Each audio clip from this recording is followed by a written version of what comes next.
હીરા બજારમાં આવેલી મંદિર વચ્ચે 3 રત્ન કલાકારોએ 2 કારીગરોને ધમકાવી લૂંટ ચલાવી હતી, જે મામલે પોલીસ ફરિયાદ નોંધાતા પોલીસે 3 આરોપીની ધરપકડ કરી છે।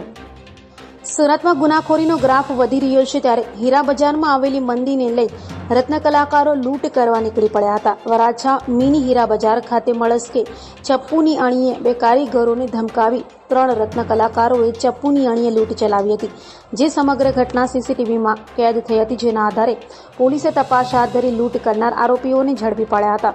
તો લૂંટ કરનાર રત્ન કલાકારોએ જણાવ્યું હતું કે ખર્ચો ભરવા માટે લૂંટનો પ્લાન બનાવ્યો હતો। હાલ તો પોલીસે વધુ તપાસ હાથ ધરી છે।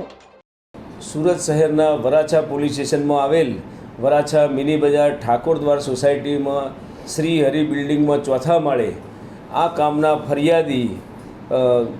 ફરિયાદી શ્રી કુણાલભાઈ પ્રવીણભાઈ ભુવા નાઓનું હીરાનું કારખાનું છે અને તેઓ CVD ડાયમંડ બનાવવાનું કામ કરે છે। રાત્રિના 3:30 વાગ્યાના સુમારે 20 થી 25 વર્ષની ઉંમરના આશરાના 3 ઈસમો મોઢે રૂમાલ બાંધી અને તેમના કારખાને આવી તેમના 2 કારીગરો નાઇટ શિફ્ટમાં કામ કરતા હતા।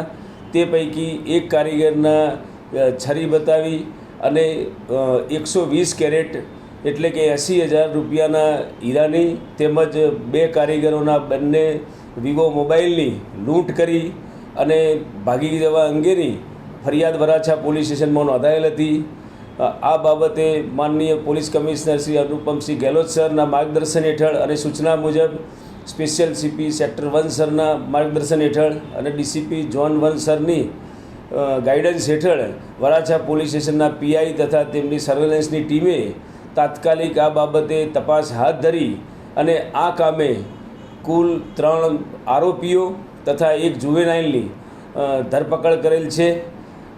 સમગ્ર ઘટનાની હકીકત જોતાં આ કામના આરોપીઓએ ભેગા મળી અને પોતે ક્રિમિનલ કોન્સ્પાયરસી કરી અને કારખાનામાં રાત્રિ દરમિયાન લૂંટ કરવાનું પ્લાન કરેલો અને એ મુજબ કારખાનામાં જ એક કામ કરતા ઈસમે ટિપ્સ આપેલી અને એના ભાઈ હિતેશ દિનેશભાઈ ભુવા તથા એના મિત્ર જયદીપ અલગોતર તથા સુરેશ ગોહિલ એમ 3 ઈસમોએ સાથે મળી અને આ ઘટનાને અંજામ આપ્યો છે।